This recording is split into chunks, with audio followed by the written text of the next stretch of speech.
Welcome to Get NIST-y, the podcast that breaks compliance out of the checkbox trap and turns it into a real security advantage. No fluff, no FUD, just practical strategies to make compliance work for your MSP. I'm Jared Castor, and I'm joined by my co-founder of Blacksmith InfoSec and co-host of Get NIST-y, Michael Zabarski. Today, in a special live recording, we are joined by Badri Varadarajan, CEO of HitWit, and Taylor Tabusa, co-founder of Palisade. Badri, would you go ahead and introduce yourself for us, please?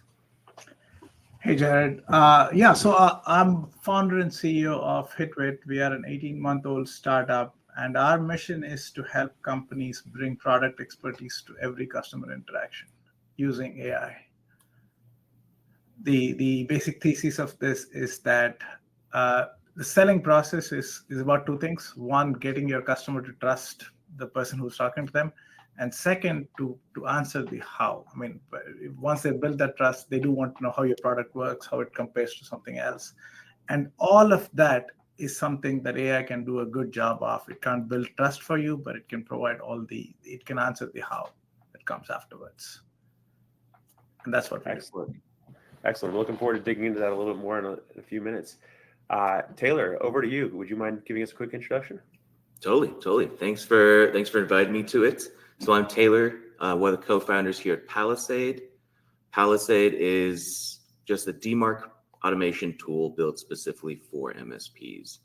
So we're not just a monitoring service that helps you visualize the DMARC ports. I don't know if you've ever seen any of those, but they're fun.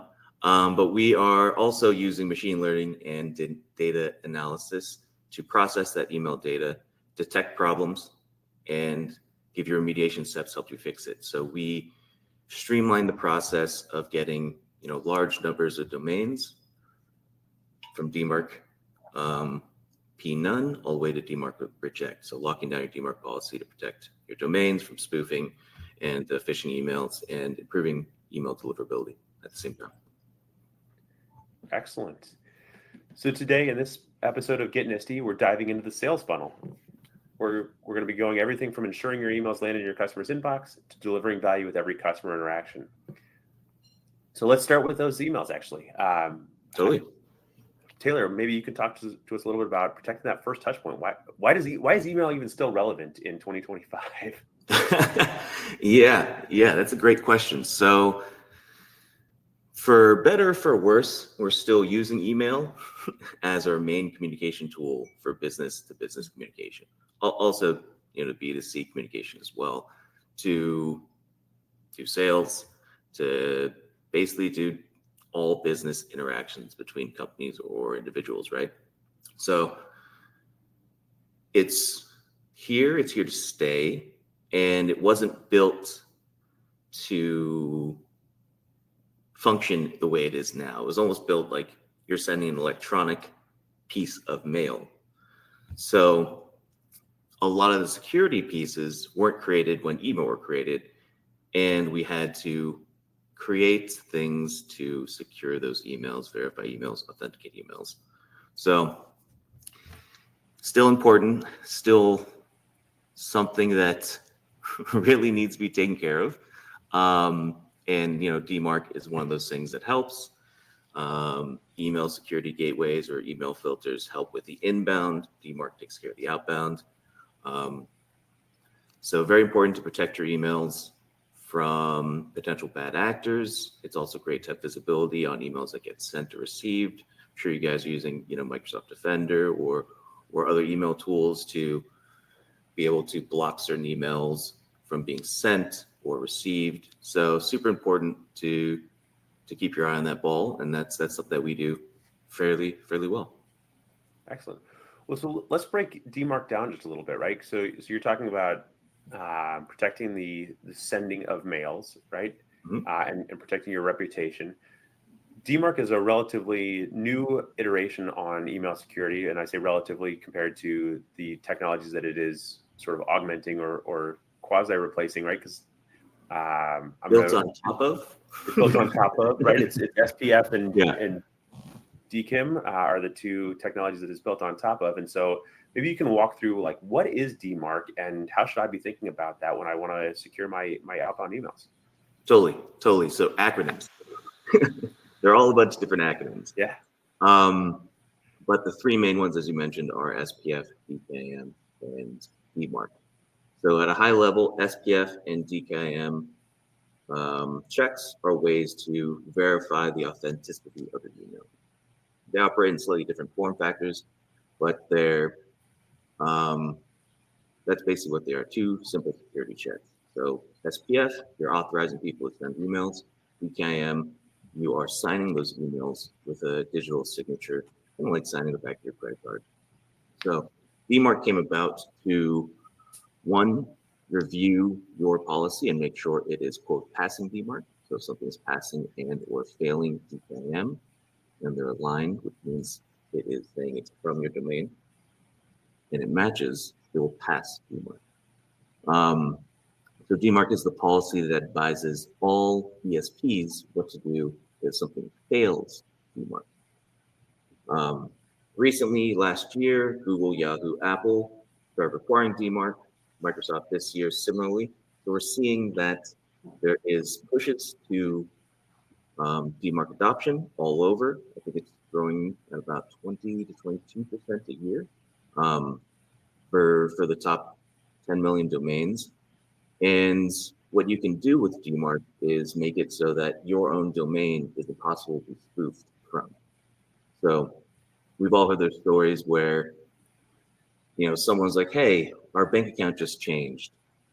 Please send your new bill or payment to this new bank account number. And DMARC is something that can block that if that email was, originating from your domain in some way or spoofed from your domain, so not actually originating there.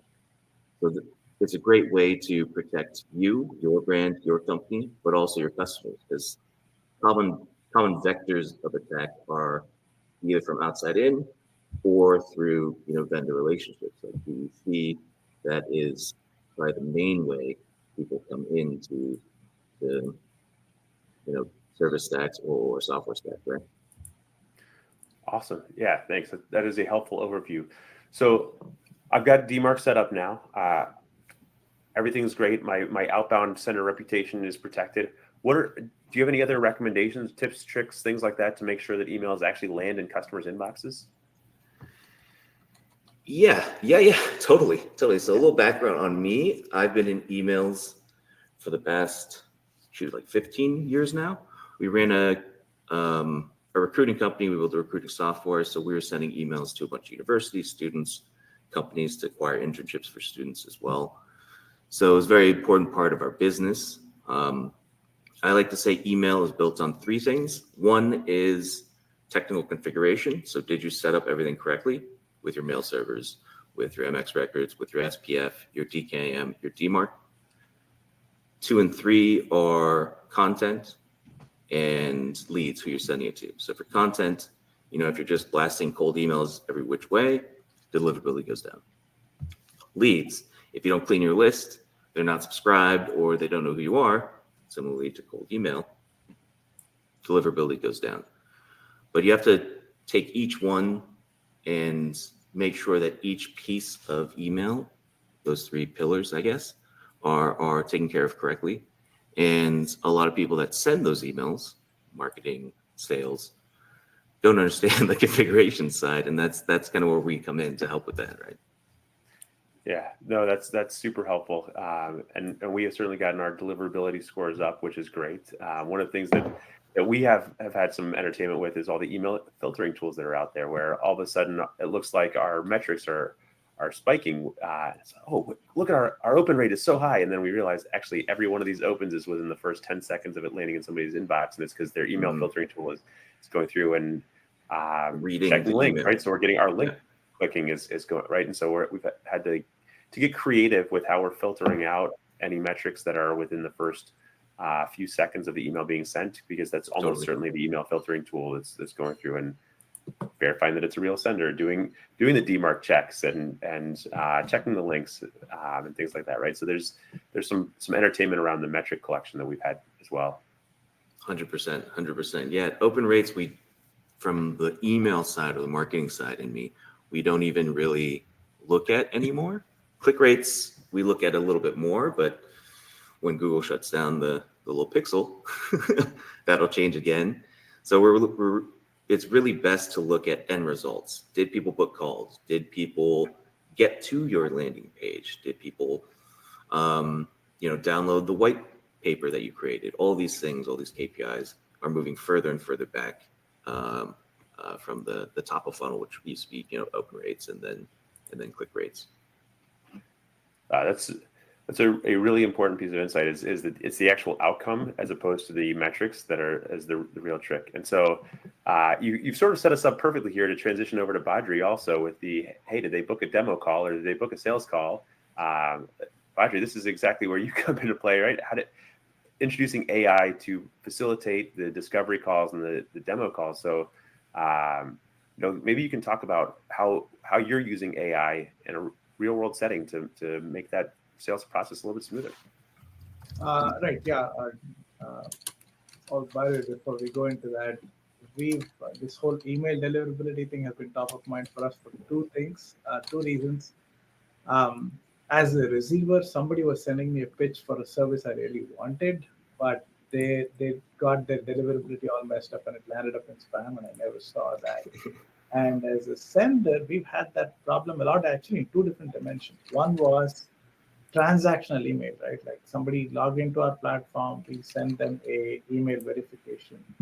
If that lands in spam, that's terrible user experience. We basically just lost that customer. And the other is sort of more about, marketing emails and so on. I'm sure we'll get into instant email.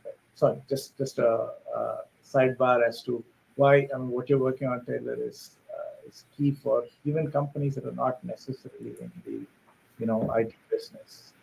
Totally. But Thank you.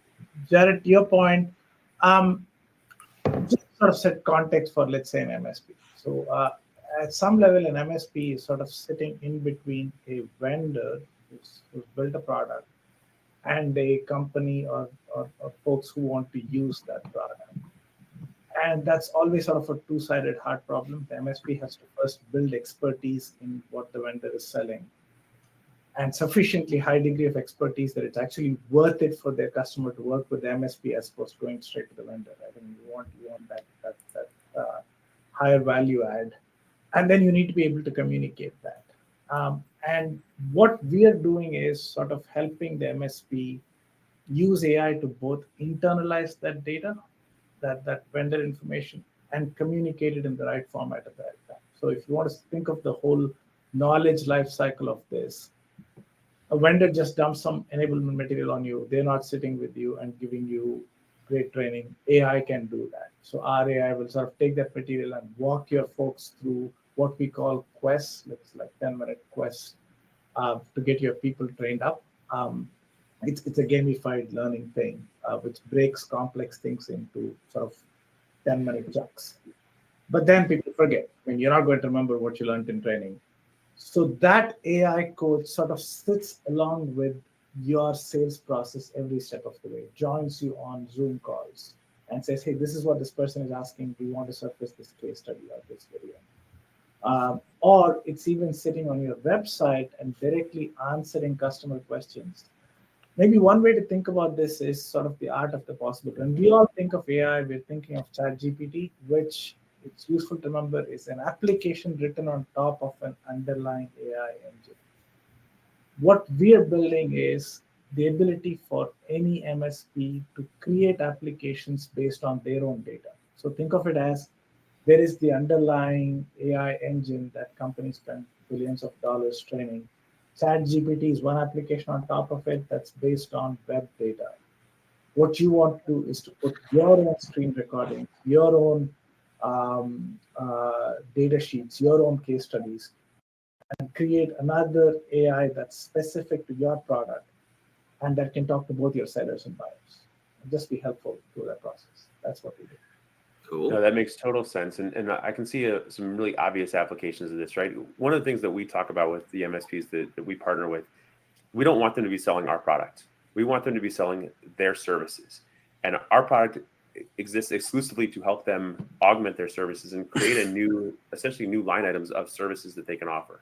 At the end of the day, we'd love them to be using our product, but realistically, whether it's our product or Excel or some other tool, they need to be delivering those services and they need to be talking about their own capabilities. And so when you add a new line item to your roadmap or to your stack and have new capabilities, making sure that your sales team is equipped to be able to talk about those in real time with customers, with existing customers, and with prospects, and be able to roll that out at scale, right? If you're a one-man shop, may not make a ton of sense to have, because you already know what all the capabilities are. But when you have multiple salespeople trying to get them up to speed, this makes a huge amount of sense. And so how much customization is even possible within something like this, right? If I want to be able to talk about my capabilities for my MSP, like how can I do that? So we'll get you started by just basically scraping all your public domain data. So you just go and enter your email ID into our product. We will straight away create a custom knowledge base, a custom assistant, a custom widget that you can embed in your site. But then what you get to do is you get to add more stuff. And honestly, the most effective stuff that you can add is two things. One, enablement material that you've got from the vendor that you don't want to put out on your website. And the second is screen recordings. That's actually a great way to do this, because that shows your own value add. Let's say you have created a particular configuration for your customer, and you ask your engineer to just record their screen and speak, and at the end of it, they can create a button. They can click a button, and we'll give it a smooth AI voiceover. So they'll know they don't have to sit and think about content creation, right? They're just recording their screens, but that went and created great customer-worthy content. And that's the stuff that now goes and travels to every single Zoom meeting, every single customer interaction. So think of the smartest technical person that you have on your team, and somehow they had a baby with the greatest marketing person on your team, if that's appropriate. And that now sits in on every single customer interaction. Is what it is. Cool. And so, you talked about ingesting the data from the MSP. How are you helping secure the data from, or keeping them safe and protected as long as their data is being ingested? Yeah. So the thing about that's actually a great question. With AI, sort of where things are going, this whole data security is a big concern for lots of companies. The good thing for us is we are in the sales business, so we don't necessarily need secure data from you. Whatever data we get is the data that you want to communicate to your customers anyway. But that being said, we do host it on we separate data. We're multi-tenant natively, so we'll host each MSP's data separately, and in fact, each of their own customers' data separately. So they can basically provide services downstream as well. So one of the things I didn't talk about is MSPs can white label us and actually create the same sales enablement service to their customers as well, because they all have the same problem. And that's all multi-tenant hosted separately and so on. But that being said, I find that I used to be in FinOps earlier, and folks were like super concerned about their data and like, we have access to their entire cloud usage and all that. Sales is much easier because this is the data you want in fact, your problem is that people are not consuming the content that you created. So you want it out there as much as possible. So. Cool. No, that's makes total sense. And I think one of the things that you both have sort of touched on here is that in both cases, whether it's email deliverability or sales enablement, there are some aspects of data privacy and security that come into this, but really you're using those security tools and the notion to help enable your sales team and make you move faster, to sort of put up some guardrails so that your team can move quickly without having to worry about whether they're going to fall afoul of things and keep it's this, like, we hear pretty frequently, Mike and I hear pretty frequently that security is just the department of no. Compliance is hard. Compliance is just going to slow me down. And the reality is, when you're doing these things right, when you're putting the right tools in place, you actually can streamline your operation and move faster as a result. And so it actually becomes a value-added service to be thinking about yourself in terms of security and compliance and putting the right tools in place at the right time so that you can kind of grease the skids, put the bumpers up on the bowling lane, whatever analogy you want to use here, but really be able to move faster. And so, Mike, maybe you can talk a little bit about some of the things that we've done or that we've seen from as far as embedding security and marketing, embedding security in the marketing and sales motions to help move faster? Yeah, so there's been a lot really, right? So it goes anywhere from using DMARC again, making sure the marketing emails are going out, to creating white papers so that the marketing and sales people have documentation so they can talk about their security posture of their product. Again, all of that can be kind of integrated into really both of these solutions, right? You secure the outbound email using DMARC, you use the white papers to populate a product like HitWit so that your sales team knows what all those security features are in your product. But really just partnering with them in general, not to speak badly of people, but salespeople tend to be some of the worst security people on the face of the earth. And so, getting together with them, making sure that you're aligned, figuring out a lot of what they do realistically is because they're trying to close sales as quickly as they can, and they will do anything to close a sale. And so if you're building those relationships and talking with them and figuring out what it is that they need to do their job, you can figure out a way to make them do their job securely and still in a very efficient manner. And again, as we always say, security always goes back to having those relationships, understanding what the business needs and what the business is trying to achieve, and then building security around that to make sure that you can deliver those services. Yeah, and likewise, protecting your users, right? So it's not just helping your sales team deliver the sales message, but also helping your users, because let's be honest, we're all getting inbound requests from vendors all the time. Some of those vendors are very reputable, and in fact, most of the vendors are very reputable. And then you get the less reputable vendors, and you also get the scammers that are trying to take advantage of your customers and trying to spoof the fact that your vendors haven't set up DMARC correctly and are setting things. And so guess what? You then have to put the right guardrails in place, because we all have that user. We all love that user that clicks on every link, no matter what comes in, no matter how many warning messages and the flashing lights and alarm bells you put up, no matter how many security awareness trainings you give them or phishing simulations you give them, they're still going to click that link. And so, we do everything we can from an email security to standpoint to put banners in and say, this is from an external sender, don't click this. To put in some filtering on the links to make sure that when somebody clicks on the link, we're actually validating that it's a safe domain.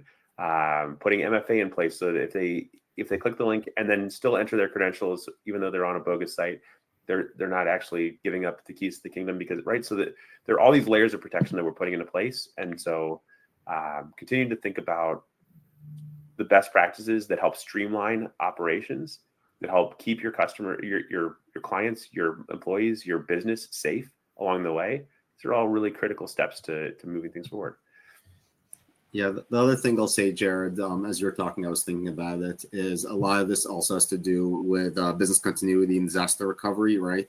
Is, hey, how do you continue the sales motion if your HubSpot is down, or whatever CRM you're using, or if your sales tool is down? Like, what is it that you're doing if your dialer isn't working? So really building out those BCP plans to make sure that the sales team knows what to do if their tools aren't available. Cool. Yeah. So, let's talk a little bit about some of those key takeaways too, right? So, I think we talked about the deliverability. We talked about the sales process and the sales motion. We talked about the security, not just on the outbound, but also on the inbound side of things. Taylor, what are some of the things that you've seen from a security standpoint that help your customers, your partners, and their end clients be safer and more secure as they are moving fast? Yeah, that's a great question. Education helps a lot. So even, some MSPs aren't fully trained on SPF, DKIM, and DMARC, and I don't expect them to be. It's a very niche piece of security, but that protects and shuts down one vector of threat, which is important for, partnering with maybe a company like yours, maybe other email gateways, to create layers of cybersecurity or layers of protection, And that's something I think is truly important if you are, as an MSP or a company focused on cybersecurity. You don't just have maybe one tool or one way to block threats, because no tool is 100% efficient. That's impossible. I guess DMARC technically is, because it blocks 100% of the domain spoofing. But in the broad scheme of things, cybersecurity is about taking a bunch of 99, 95% protections and layering them on top of each other. So if one fails and it gets through, the other layer will catch it, or the other two layers would catch it. So that's something that I've been learning because I'm kind of new to cybersecurity. And that's something that I think is important to communicate to not just customers, but other vendors, other companies that are prioritizing internal cybersecurity as the company kind of policy. Awesome. Yeah, Badri, I'm going to ask you a very similar question here, because one of the things that, and Mike sort of alluded to this also, but we have seen, let's call it some overzealous salespeople promise the world.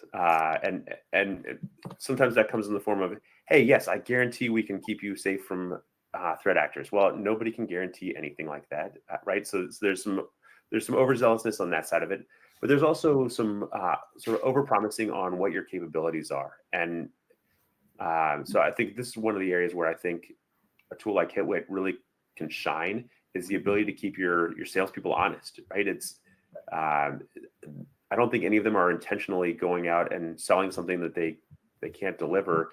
What they're doing is they're trying to get, to Mike's point, they're trying to get the sale, right? They want to win the business. And so I think there's sort of two ways that I can see this being really super effective in the sales process. Number one is helping understand exactly what the current capabilities are.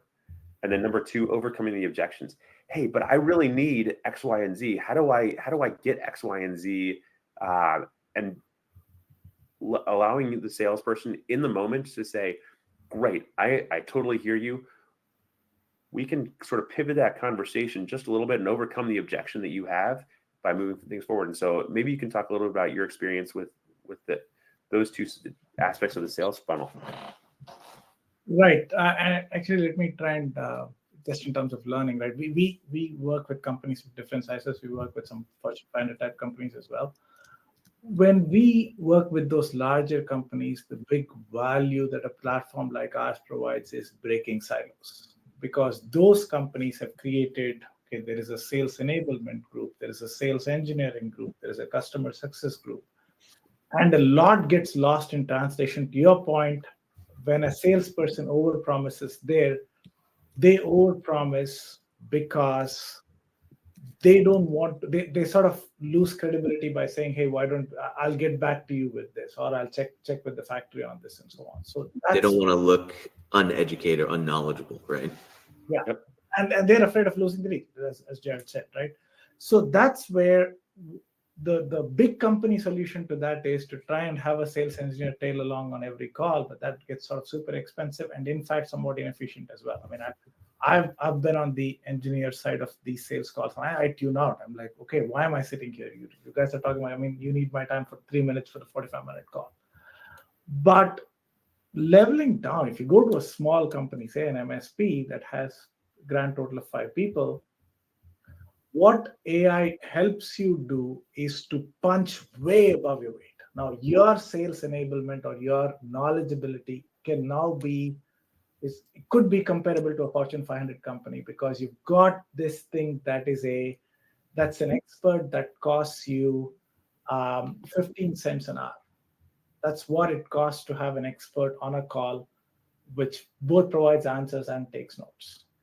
And that's one way to think about what these things are giving you, is an expert in a box that, again, can't build trust, that you have to do yourself. You need to sort of train your salespeople to sort of engage, because people buy from people. They don't buy from websites. So you need to help your salespeople build that trust, but think about something that shadows them. And to your point, Jared, so that they're not sort of waiting here saying, oh, let me check with somebody else on this.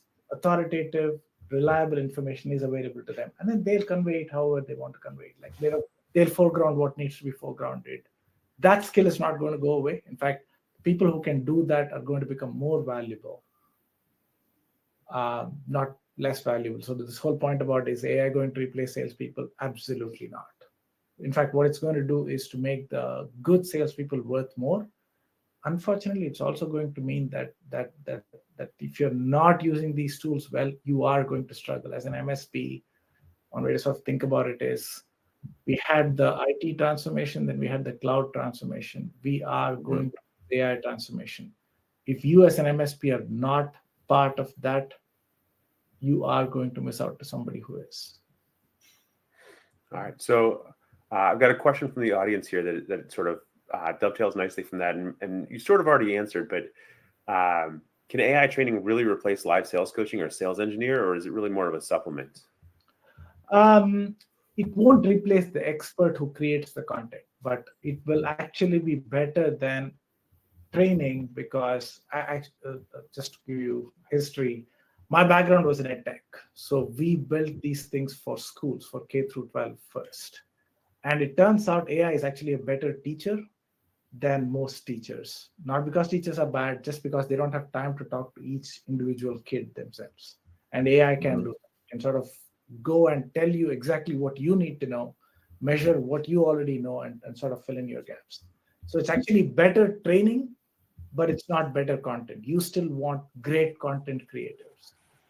But AI will actually do a better job training your people than whatever training you're giving right now. Excellent. Cool. Well, thank you for that.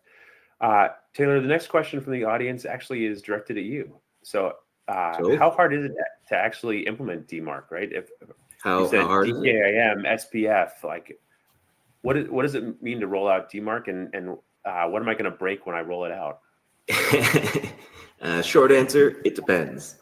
Long answer is it depends on how many tools are sending emails for you, or how many domains need to be taken care of in one shot. So what I mean by that is every single email tool that sends emails for you, whether that's HubSpot, Google, SendGrid, ConnectWise, anything, has to be verified in your email DNS, so the SPF and the DKIM.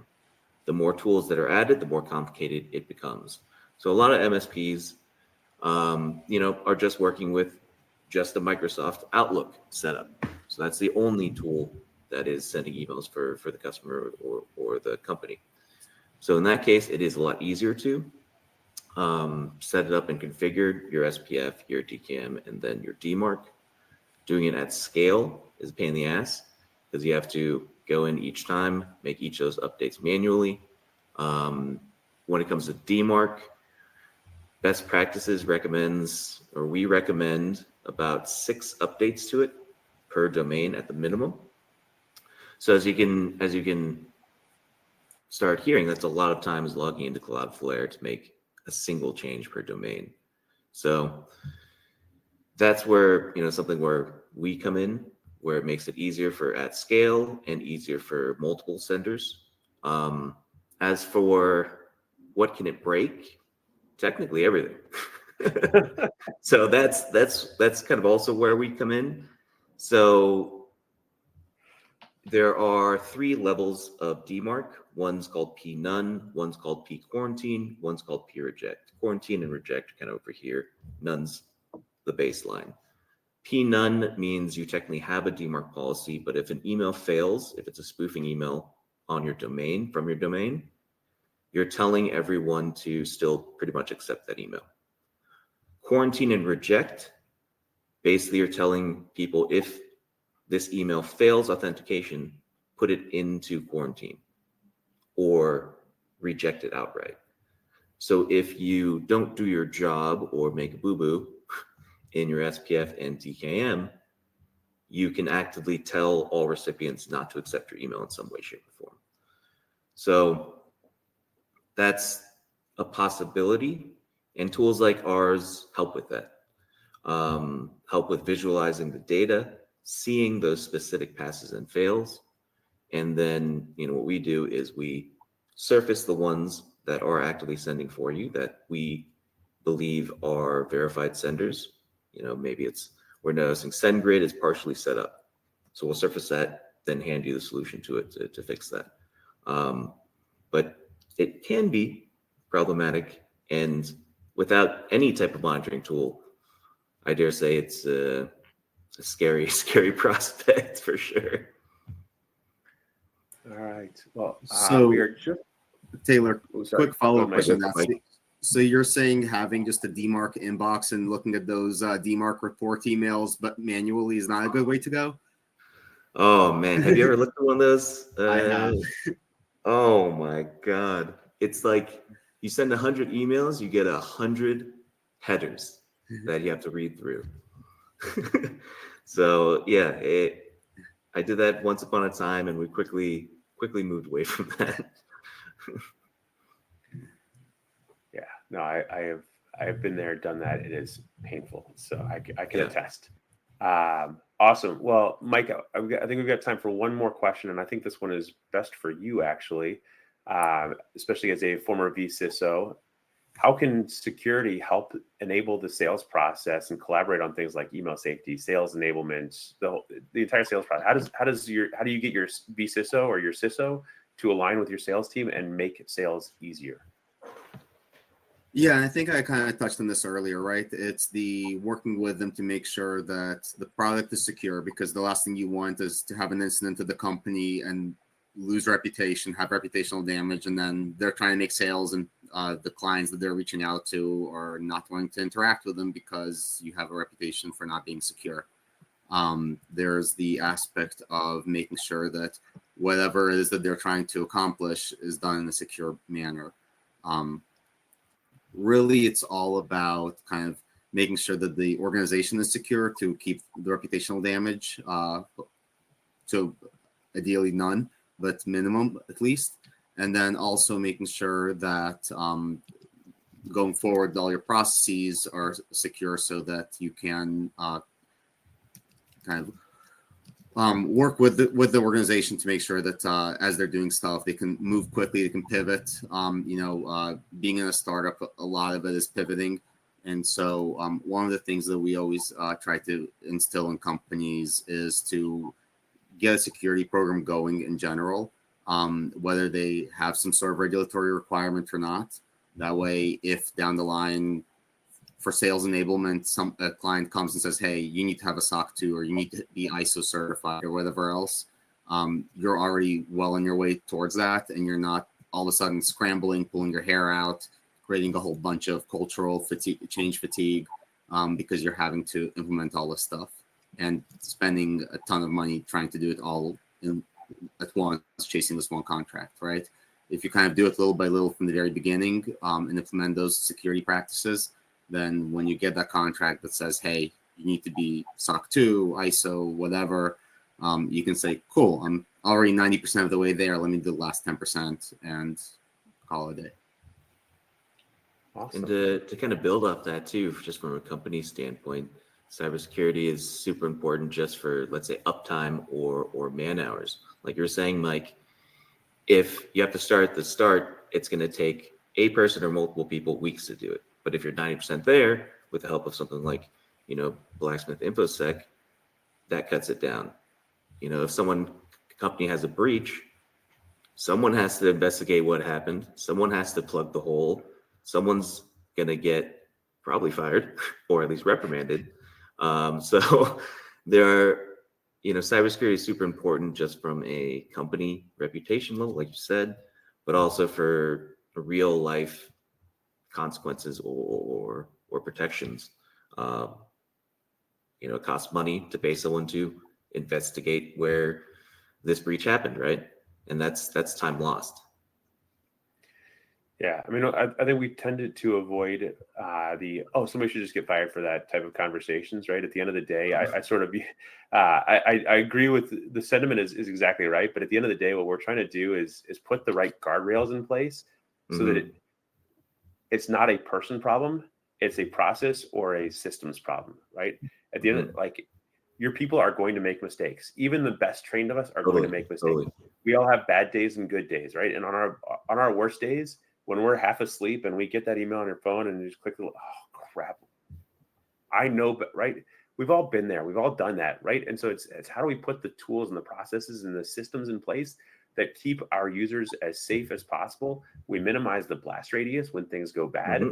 We minimize the risk that things will go bad in the first place. We minimize the risk that our sales team is going to say something or promise something or over deliver. We minimize the risk that somebody's going to spoof our email domain. We minimize the risk every step of the way. And by doing that, we keep ourselves safer, we keep our clients safer, and we allow our people to operate effectively and efficiently and move quickly, right? 100%. Cool. And so on that note, I think we'll go ahead and wrap up for the day. Badri, Taylor, thank you so much for joining us. For those listening along, please subscribe and follow along to continue getting practical real-world advice on security and compliance.